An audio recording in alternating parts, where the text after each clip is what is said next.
அவன் மேசையின் மீது குனிந்து அமர்ந்திருந்தான். பெருமூச்சு பில்களின் குவியலை பார்த்தபோது ஒரு ஆழமான பெருமூச்சு உதடுகளிலிருந்து வெளியேறியது. அவன் மனம் எண்ணங்கள் மற்றும் கவலைகளின் சூறாவளியாக இருந்தது. கடன் சுமை அவன் தோள்களில் அதிகமாக அழுத்துகிறது.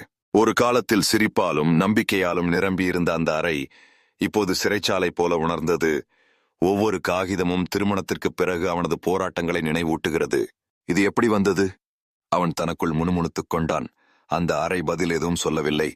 உச்சவரம்பு மின்விசிறியின் ஓசை மட்டும் அமைதியை கலைத்தது. ராஜ் இளமேலியரான மனைவி பிரியா ஒரு தேன் சேனை எடுத்துக்கொண்டு அறையில் நுழைந்தாள். கஞ்சகம் மருத்துவமனை சேலம் உள்ள கட்டுரையை கவனித்து சேனையை அதற்கு அருகில் வைத்தாள். இந்த இடம் பற்றி நல்ல தகவல்களை கேட்டேன் என பிரியா மென்மையாக கூறினா. அவளது கண்கள் நம்பிக்கையால் நிறைந்திருந்தன. ராஜுக்கு ஒரு கப் வழங்கும் போது மட்டுமே.